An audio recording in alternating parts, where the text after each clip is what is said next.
पुनः स्वागत है आपका आदि टीवी पर। मैं हूं आपके साथ पारुल और सीधा रुक कर रहे हैं इस वक्त की बड़ी खबर का। लखनऊ से खबर आपको बता रहे हैं, जहां मायावती ने एक्स पर पोस्ट किया है। दूसरे चरण के मतदान में वोट कास्ट करने की अपील की है उनकी तरफ से। दूसरे चरण में मतदाताओं को सोचना होगा, आपके अच्छे दिन तो आए नहीं, उनके बहु प्रचारित लुभावने वादे का क्या हुआ। पहले मतदान करें फिर जलपान करें। वोट डालने की अपील की है मतदाताओं से।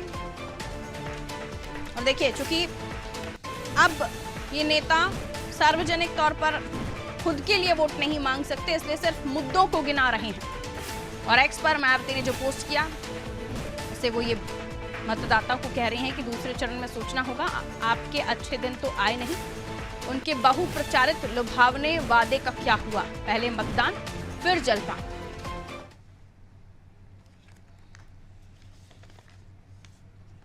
और ये वो ट्वीट आपको दिखा रहे हैं, एक्स पर उनकी तरफ से जो पोस्ट किया गया उसमें उन्होंने मतदान करने की अपील वोटर से की है। नीतीश हमारे साथ जुड़े हुए हैं उत्तर प्रदेश से, जो हमें बताएंगे कि इस वक्त उत्तर प्रदेश में क्या माहौल है। 8 सीटें जिन पर मत पड़ रहे हैं, हॉट सीट मथुरा, मेरठ, बागपत, जहां पर सबकी नजर बनी हुई है। साथ ही आपके क्षेत्र की अगर मैं बात करूं तो किस तरह का उत्साह वोटर्स में दिखाई दे रहा है।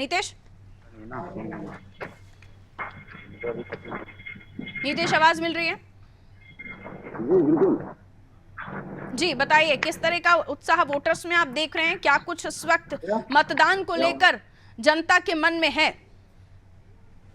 जी पारुल, देखिए हम आपको बता दें कि अगर बात करें तो लोकसभा चुनाव के दूसरे चरण के लिए 13 राज्यों और केंद्र शासित प्रदेशों की 88 सीटों पर आज मतदान हो रहे हैं। और इसी के क्रम में उत्तर प्रदेश की 8 लोकसभा सीटों, जिनमें प्रमुख रूप से अमरोहा, मेरठ, बागपत, गाजियाबाद, गौतम बुद्ध नगर, बुलंदशहर, अलीगढ़, मथुरा, इन सीटों पर सुबह 7 बजे से मतदान हो रहे हैं। शुरुआती जो रुझान सामने आए थे उससे एक बार ऐसा लग रहा था कि निश्चित ही एक ज्यादा संख्या में लोग आएंगे। और इसी के क्रम में मतदान प्रतिशत हुआ है, अगर हम आपको क्रमानुसार बताएं तो जी,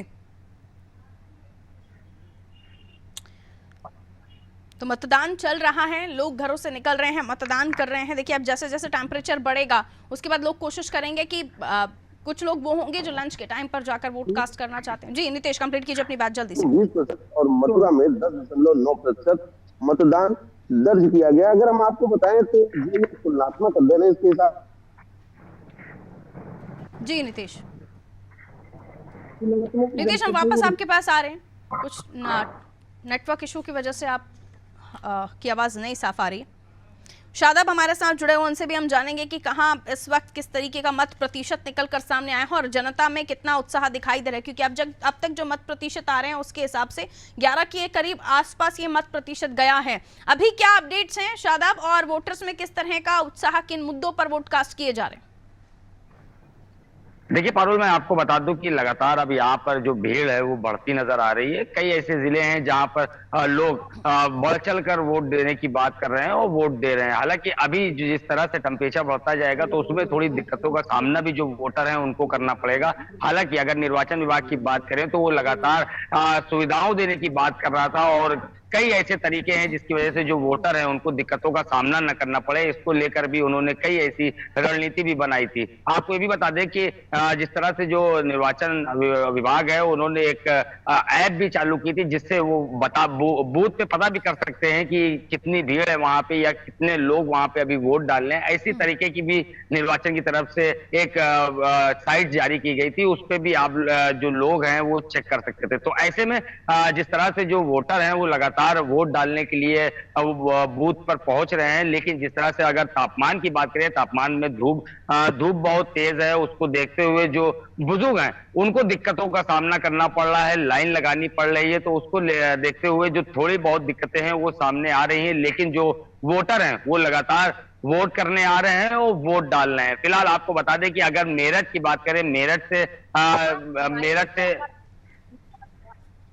जी, मेरठ में जो वोट परसेंट है वो फिलहाल जो सामने आया था अभी तक 10.28%। अब ये कहां तक पहुंचा है, क्या कोई अपडेट इस पर सामने आया है? क्योंकि अब 11 बजे का वोट परसेंट सामने आने लगा होगा। हालांकि साइट पर अपडेट हुआ है नहीं, ये मुझे जानकारी नहीं है। शादाब, आपके पास कोई अपडेट? देखिए, अभी इलेक्शन कमीशन की तरफ से कोई ऐसी जानकारी नहीं आई है, लेकिन जब उनसे बात की गई थी तो उन्होंने यही बात कही थी कि अभी थोड़ी देर बाद ही उसको जारी किया जाएगा। लेकिन जिस तरह से मेरठ की बात की जाए, मेरठ में भी जो है वोट प्रतिशत कम नजर आ रहा था। 9 बजे तक का जो प्रतिशत था वो तकरीबन 11% बताया जा रहा था। पूरा कुल जो वोट डाले जा रहे थे तो उसमें 9 बजे तक का जो प्रतिशत है वो 11 पॉइंट कुछ का बताया जा रहा था। तो ऐसे में अभी जो 11 बजे की बात है तो अभी कोई भी ऐसी लिस्ट जारी नहीं की गई है इलेक्शन कमीशन की तरफ से। लेकिन जिस तरह से वोट पड़ रहे हैं जिस उसको तरह देखते का हुए पुरजोर जोश देखा हमने रैलियों में, सभाओं में, उत्तर प्रदेश में अलग अलग नेताओं का पहुंचना, वो जोश या वो उत्साह वोटर्स में नहीं दिखाई दे रहा है। शादाब, इसके पीछे वजह क्या मान रहे हैं? गर्मी है या वाकई वोटर किसी तरह का कोई बदलाव नहीं चाहता, या वो इंटरेस्ट नहीं ले रहा? क्या वजह मानते हैं, क्यों आखिर इतना वोट परसेंट निराशाजनक दिखाई दे रहा है अभी तक का? तो इसके बाद बढ़ेगा तो मेरी प्रतिक्रिया फिर कुछ और होगी। देखिए पारुल, अगर बात की जाए तापमान बहुत दिक्कतों का सामना लोगों को करना पड़ रहा है, क्योंकि धूप इतनी तेज है कि लोग जो आ रहे हैं वो परेशान हो रहे हैं, क्योंकि लाइन लगानी पड़ रही है, क्योंकि जितने भी वोटर हैं वो वोट डालने तो आ रहे हैं। इसको देखते हुए जो भीड़ है वो बढ़ रही है, तो उसमें लाइन भी लगानी पड़ रही है लोगों को। तो ऐसे में जो तापमान है, तापमान में दिक्कत आ रही है लोगों को। इसको देखते हुए जो भीड़ है वो भी कम हो रही है। कुछ लोग तो ये भी सोचते हैं कि जो है थोड़ा जब शाम के टाइम वोट डालें कि बिल्कुल। तो वोटिंग अभी शाम तक है, आप जाइए वोट कास्ट कीजिए जैसे समय आपको मिले। और सुबह से अगर आप नहीं निकले हैं तो ज़रूर ये ध्यान रखें, आपका एक एक वोट बहुत ही महत्वपूर्ण है। सत्ता के सिंहासन पर किसी दल को बिठाने के लिए, या फिर सत्ता के सिंहासन से किसी दल को उठाने के लिए, या फिर किसी प्रत्याशी को बदलने के लिए, आपकी जो भी चाहत हो, जो भी मुद्दे हो, जो भी परेशानियां हो, उनको लेकर मत तो देना होगा। और इसलिए एक अच्छे नागरिक का कर्तव्य जरूर निभाएं। आगे बढ़ रहे हैं, और भी लोग हमारे साथ जुड़े हुए हैं। गाजियाबाद से राशु मलिक हमारे साथ, हमारे सहयोगी बने हुए हैं। गाजियाबाद बहुत ही इंपॉर्टेंट सीट है, क्या कुछ इस वक्त आप देख रहे हैं यहाँ पर? और ये भी जानना मैं आपसे चाहूंगी, गेटवे और ऑफ यूपी किसको फिलहाल गेट खोलकर आशीर्वाद देने वाला है? नाम बता दो सर। आशु, आवाज मिल रही है आपको? चलिए, लगता है हमारे सहयोगी गाजियाबाद से हमारे साथ जुड़े हुए हैं, उनकी तरफ हम रुख करेंगे। नितेश हमारे साथ बने हुए हैं। नितेश, जनता का मूड टटोला आप लोगों ने जब आप फील्ड पर थे, जनता के बीच पहुंच रहे थे। इस फेज में 8 सीटें 7 बीजेपी के पास रही। मेरठ जहां बहुत कम मार्जिन से जीत हुई, 1 सीट बीएसपी के पास रही। लेकिन अब क्या समीकरणों में बदलाव देखा जा रहा है? सेकेंड फेज में मुद्दों में परिवर्तन हम देख रहे हैं, और जनता का उत्साह क्या उन मुद्दों के साथ और तब्दील हुआ है, या फिर फर्स्ट फेज की तरह ही हमें इस फेज में भी बहुत ज्यादा वोट परसेंट में अंतर नहीं दिखाई देगा? जनता नहीं निकलेगी तो बहुत ज्यादा इस लड़ाई, इस जंग में उत्साह नहीं दिखाई देगा, कामयाब नहीं होगा। निश्चित ही पारुल, आपकी बात से हम पूर्ण तरह सहमत हैं। और जिस प्रकार से वादे किए गए थे, दावे किए गए थे, जब हमने जनता की नब्ज टटोली तो उनका साफ तौर पर कहना है कि जो वादे थे वो उतना प्रभावी तौर पर जमीन पर दिखाई नहीं पड़े। पारुल जी, हम आपको एक चीज और भी बता दें कि जो मतदाता है वो अपने बीच के लोगों से, लेकिन यहाँ पर तमाम राजनीतिक दल जो होते हैं वो अपनी जीत सुनिश्चित करने के लिए अपने मन मुताबिक चेहरे सामने लाते हैं। हालांकि यहाँ पर जातीय समीकरण को साधने की भी लगातार बात चलती है, लेकिन जनता ऐसे लोगों को वोट देना चाहती है जो हमें लग रहा है कि जिनको वो खुद से पसंद करती है या खुद से पहचानती है। तो कहीं ना कहीं ये जो वोट प्रतिशत की गिरावट है, ये कहीं ना कहीं लोकतांत्रिक व्यवस्था के लिए एक खराब है। क्योंकि अगर बात की जाए तो गाजियाबाद जैसी जगह से 10.67 और मथुरा, खासकर हम आपको बताएं जो निर्वाचन आयोग ने 9 बजे तक का डाटा उपलब्ध कराया, मथुरा में 9 बजे तक सुबह 10.09% मतदान दर्ज किया गया है। और जबकि वापस मेरे सवाल पर नितेश, जो मैं आपसे पूछना चाहती हूँ, क्योंकि आप लोग वहां पर रहे, आप लोगों ने फील्ड पर काम किया, आप लोगों ने जनता का मन टटोला और जनता के मुद्दों पर बातचीत करना चाहती है, ये आप लोगों ने उस वक्त अपने अंदर वो बातें थामी, और इसलिए जानना जरूरी हो जाता। मैं लौट रही आपके बस इसी सवाल से आगे बढ़ूंगी, आपसे जानकारी लूंगी। मुख्यमंत्री योगी आदित्यनाथ ने एक्स पर पोस्ट किया है, सीएम योगी ने मतदाताओं से अपील की है, सुरक्षित व विकसित भारत के लिए मतदान करें। आपका वोट देश के स्वर्णिम भविष्य का निर्णायक है, पहले मतदान फिर करें जलपान। यूपी की 8 सीटों पर मतदान लगातार जारी है। मुख्यमंत्री योगी आदित्यनाथ ने भी मतदाताओं से एक्स के जरिए अपील की है कि सुरक्षित और विकसित भारत के लिए मतदान करें, आपका वोट देश के लिए। जैसे मैंने आपको पहले बताया कि अब अपील नहीं हो पाएगी कि आप अपनी पार्टी के लिए वोट मांग सके, तो इसलिए एक वाक्य ऐसा जो आपके कामों को, आपकी बातों को दर्शाता हो, आपके कैंपेन्स को दर्शाता हो, जिसके लिए आप चुनाव में उतरे।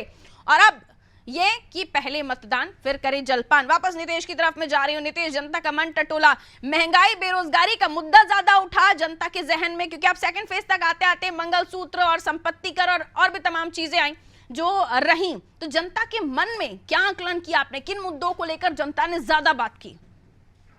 जी, जैसा कि आपने बताया कि महंगाई और बेरोजगारी निश्चित ही जब हम जनता के बीच में पहुंचे तो वहां पर एक अच्छी खासी संख्या यूथ की वहां पर सामने आई और यूथ का साफ तौर पर कहना है कि वो बेरोजगार है, उनके पास नौकरी नहीं है। हालांकि तमाम सरकारी दल ये लगातार दावा करते रहते हैं कि उनके समय में नौकरियां दी जाती है, जब हम जाते हैं तो वहां पर कहीं ना कहीं बातें विपरीत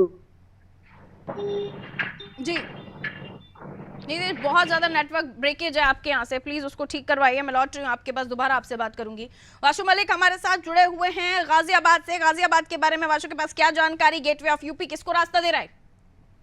जी पारुल जी, मैं वापस लोकसभा क्षेत्र से मोदी नगर विधानसभा में हूँ। यहाँ सुबह 7 बजे से लगातार से जन मतदान जारी है और आप देख सकते हैं कड़ी सुरक्षा के बीच ये मतदान लगातार जारी है। कौन से बूथ पर इस वक्त आप मौजूद हैं आशु? मैडम, ये मोदी नगर विधानसभा के महर्षि दयानंद इंटर कॉलेज है, वहाँ पर मौजूद है। बिल्कुल, और कतारें दिख रही हैं आपको सुबह से लेकर अभी तक का जो माहौल है उसके मुताबिक? जी जी मैडम, जिस तरह से अभी मौसम जो गर्मी का माहौल है, तो सुबह लोगों का आना जाना काफी था, लेकिन इस समय जो है लोगों का आना जाना बहुत कम हो रहा है। तो शाम तक होते होते मतदान केंद्र पर जो मतदाताओं की संख्या बढ़ने की उम्मीद है। बिल्कुल, यानी माना जा सकता है शाम तक ये हाइप पर जाएगा, वेटेज लेगा ये। और मत प्रतिशत मुद्दे अगर मैं आपसे समझूं तो जनता ने गाजियाबाद में किन मुद्दों को लेकर अपने जो कैंडिडेट्स हैं उनको चुना? क्योंकि ये जो धरा है यहाँ पर किशोर पंडित साहब, जो कि आपको बता दूं मैं, नंद किशोर पंडित साहब, जिनके ऊपर बाहरी का तमगा लग रहा है, और उसके अलावा ब्राह्मण चेहरा डॉली शर्मा ये भी मैदान में है, अतुल गर्ग जिनका क्षत्रिय विरोध कर रहे हैं। तो मुद्दों की बात हो रही है कि प्रत्याशी के चेहरे पर वोट पड़ रहे हैं या सिर्फ मोदी फेस है? जी पारुल जी, मैं आपको बताना चाहता हूँ, क्योंकि हमारी मोदी नगर विधानसभा बागपत लोकसभा क्षेत्र में चली गई है। इस वजह से यहाँ पर जो है रालोद प्रत्याशी और सपा गठबंधन का जो प्रत्याशी यहाँ से उतारा गया है, और बसपा से यहाँ पर परवीन बैसला भी चुनावी मैदान में है। तो यहाँ त्रिकोणीय मुकाबला है बागपत लोकसभा क्षेत्र में। त्रिकोणीय मुकाबला देखा जा रहा है और तमाम जगहों पर स्थितियां कुछ यही बनी हुई है। अमरोहा से हमारे सहयोगी हमें दिख रहे हैं, सुन पा रहे हैं? सनवाल, सुन पा रहे हैं आप मुझे अमरोहा से? ठीक है, मैं लौटूंगी आपके पास आशु। वापस हम शादाब के पास जा रहे हैं। शादाब, जिन मुद्दों को लेकर चर्चाएं हो रही थी, देखिए तमाम ताकत झोंकी, तमाम नेताओं ने अपने तरफ से पुरजोर कोशिशें की। हॉट सीट पर तो ज्यादा हमने देखा कि प्रचार प्रसार करते हुए नजर आए मुख्यमंत्री योगी आदित्यनाथ, लेकिन उत्तर प्रदेश में जनता यूपी के मुद्दों को लेकर वोट कर रही है। जो चुनावी कैंपेन में मुद्दे रहे उनको लेकर वोट कर रही है। बुलडोजर, लाभार्थी, जो खास वोटर वर्ग आया, सारी जात पात छोड़ दीजिए, लाभार्थी का जो फैक्टर आया उसने विधानसभा चुनाव में बीजेपी को काफी हेल्प किया, लेकिन वो लाभार्थी अभी लोकसभा चुनाव में हेल्प कर रहा है बीजेपी की, नहीं कर रहा है। उसके अलावा जो जातिगत समीकरण है जिनको साधते हुए जैन जी भी अब चले गए हैं, तो किसान भी साथ में गया है। तो वो जो किसान गया है वो कितना प्रतिशत बीजेपी को हेल्प करेगा, कितना डेंट किया उसने सपा को, क्या बताएंगे? बिल्कुल, देखिए पारुल, अगर बात की जाए आरएलडी की, तो आरएलडी में पहले तो वो समाजवादी पार्टी के साथ गठबंधन था उनका, लेकिन कुछ ऐसी तकनीकी चीजें आई तो उसको लेकर जो है आरएलडी के चौधरी हैं, उन्होंने, राजेंद्र चौधरी, उन्होंने बीजेपी ज्वाइन किया। उसके बाद ही लगातार वो बीजेपी की तरफ से प्रचार कर रहे थे और उनके प्रत्याशी भी मैदान में मौजूद हैं। तो ऐसे में अगर बात की जाए कि किस मुद्दों को लेकर जो युवा है, युवाओं की अगर बात करें तो युवाओं के लेकर, बेरोजगारी को लेकर एक बड़ा मुद्दा था ये। तो उसको लेकर भी लोग जो है इस पे बात कह रहे थे। जब इनसे बात की गई लोगों से तो उनका साफ तौर पर कहना था कि नौकरी की बात तो की जाती थी, लेकिन अगर नौकरी की बात करें तो नौकरी अभी तक लोगों को नहीं मिली। अगर एग्जाम भी दिया जाता था तो उसको लीक कर दिया जाता था। ये सबसे बड़ा फैक्टर यही अभी तक लोगों की बात की गई है, तो उसमें नजर आया है कि अभी तक कोई भी ऐसी नौकरियां जो सरकार कह रही थी तो अभी तक नौकरियां नहीं मिली हैं। उसको लेकर भी जो लोग हैं, वो वोटर्स हैं, वो नाराज नजर आए थे। लेकिन और कहीं पे भी अगर बात की जाए तो मोदी फैक्टर भी नजर आ रहा है, क्योंकि लगातार अगर बात की जाए, शायद अब रोकूंगी आपको, किन सीटों पर मतदान फिलहाल चल रहा है, क्या समीकरण है, क्या कुछ स्थितियां हैं? उत्तर प्रदेश की कुछ और सीटें जो फिलहाल जिन पर वोट कास्ट किए जा रहे हैं, उनको लेकर हम और भी जानकारी लेंगे। उसके बाद मैं नितेश आपके पास आऊंगी। फिलहाल मुझे नैन्सी की तरफ रुख करना होगा। हमारे सहयोगी दूसरे स्टूडियो से हमारे साथ जुड़ी हुई हैं। क्या कुछ सीटों पर समीकरण, किन सीटों पर कौन चुनावी मैदान में, आइए लिए चलते हैं नैन्सी की तरफ और नैन्सी बताएंगी हमें कि क्या कुछ उत्तर प्रदेश की सीटों पर उन्होंने दिखाया है। ग्राफिक्स के जरिए हम आपको बताएंगे। हमारी टीम ने खास तैयारी की है ताकि ग्राफिक्स के जरिए और भी समीकरण आपको बताए जा सके। Over to you Nancy. आ चुकी आज उत्तर प्रदेश में भी लोकसभा के दूसरे चरण का चुनाव शुरू हो चुका है। 7 बजे से ये वोटिंग शुरू हो गई है। अनादि टीवी के जरिए सबसे पहले तो यही अपील आप सभी से कि आप सभी अगर अभी तक घर में हैं, वोट आपने नहीं डाले हैं, तो कृपया कर अपने घरों से बाहर निकलें और अपने अपने मताधिकार का प्रयोग करें। चलिए आइए नजर डालेंगे अब उत्तर प्रदेश की उन सीटों पर जिन पर चुनाव हो रहा है। अमरोहा, जहां मेरठ, गाजियाबाद और बागपत, ये वो कुछ सीटें हैं जिन पर चुनाव चल रहा है दूसरे चरण का उत्तर प्रदेश में। बुलंदशहर, गौतम बुद्ध नगर, अलीगढ़ और मथुरा, कुल मिलाकर ये 8 सीटें हैं लोकसभा की जिन पर चुनाव है। लोकसभा के दूसरे चरण का चुनाव चल रहा है। अमरोहा, मेरठ, गाजियाबाद, बागपत, बुलंदशहर, गौतम बुद्ध नगर, अलीगढ़ और मथुरा, तो ये कुल वो 8 सीटें जिन पर प्रत्याशियों की किस्मत ईवीएम में आज कैद हो रही है। सभी जो मतदाता हैं वो अपने मताधिकार का प्रयोग कर रहे हैं। लोकसभा के इस चुनाव में जो मतदाता हैं वो अपने मताधिकार का प्रयोग कर रहे हैं और ये वो 8 सीटें हैं। 8 सीटों का ये हम आपको ग्राफिक्स के जरिए एक एक सीट का हम आपको बता रहे हैं। आगे हम आपको समीकरण भी बताएंगे कि आखिर इन सीटों पर क्या समीकरण है। तो 2024 में अगर हम यहाँ पर मतदाताओं की बात करें, लोकसभा 2024 में, तो महिला मतदाता 7.15 करोड़ हैं। कुल मतदाता यहाँ 15.2 करोड़ हैं। इसके अलावा ट्रांसजेंडर मतदाताओं की अगर बात करें तो 7,705 ये ट्रांसजेंडर मतदाताओं की संख्या है। तो ये कुल मतदाताओं की संख्याओं की हम आपको जानकारी दे रहे हैं ग्राफिक्स के जरिए। जहां पुरुष मतदाताओं की अगर बात करें तो 8.14 करोड़ पुरुष मतदाता। इसके अलावा महिला मतदाताओं की अगर हम बात करें तो महिला मतदाताओं की जो संख्या है वो 7.15 करोड़ है। यानी कि महिला मतदाता, यहाँ पर पुरुष के संख्या बल थोड़ी सी हमें कम नजर आ रही है। ट्रांसजेंडर की अगर बात करें तो 7,705 संख्या है ट्रांसजेंडर मतदाताओं की। चलिए आगे हम आपको और बताएंगे कि आखिरकार 2019 में क्या कुछ यहाँ के चुनावी परिणाम रहे थे। एनडीए ने यहाँ 64, बसपा 10, सपा 5, कांग्रेस 1 और अन्य ने यहाँ पर फिलहाल कोई खाता नहीं खोला था। तो ये 2019 के वो नतीजे हैं जहां आपको बता दें कि 80 में से 64 एनडीए ने जीती थी, 10 पर बसपा का कब्जा था, 5 पर सपा का कब्जा था और कांग्रेस महज 1 पर जीत पाई थी, अन्य 0 पर रही थी। तो ये वो आंकड़े हैं 2019 के। खैर 2024 के चुनाव चल रहे हैं, अभी भी कुछ चरण बाकी हैं, उसमें के बाद स्थिति साफ होगी। 4 जून को नतीजे जब आएंगे तब पता चलेगा कि इस बार जनता ने क्या अपना मत रखा है और जनता ने किसे अपना प्रत्याशी के रूप में चुना है। बिल्कुल, तो फिलहाल वोट परसेंट जो निकलकर सामने आ रहे हैं उस पर भी हमारी नजर बनी हुई है। हर एक सीट पर हमारे रिपोर्टर्स मौजूद हैं जो ग्राउंड जीरो से आपको हर एक जानकारी दे रहे हैं। जनता का मन भी हमने टटोला, उसके अलावा वोटर्स जो मुद्दे जिन पर वोट कास्ट कर रहे हैं उनको भी हमने टटोलने की कोशिश की, लेकिन कई ऐसे वोटर जो फिलहाल साइलेंट हैं और उनको भी हम जानने की कोशिश कर रहे थे। फिलहाल हमारे सहयोगी हमें जानकारी दे रही थी जिन्होंने बताया कि कहां का इलेक्शन हो रहे हैं। उत्तर प्रदेश की 8 सीटों पर चुनाव, 7 बीजेपी के पास, 1 बीएसपी के पास। लेकिन इस बार जनता क्या अपना मत दे रही है, क्या माइंडसेट किया है जनता ने? तमाम मुद्दे हैं जिन पर वोट कास्ट हो रहा है, लेकिन सेकंड फेज के बाद 5 और चरण होंगे जिन पर भी लगातार हमारी नजर होगी। इस मेगा कवरेज के माध्यम से हर बात की अपडेट, हर खबर की अपडेट आप तक दे रहे हैं। फिलहाल छोटा सा ब्रेक, जल्द हाजिर।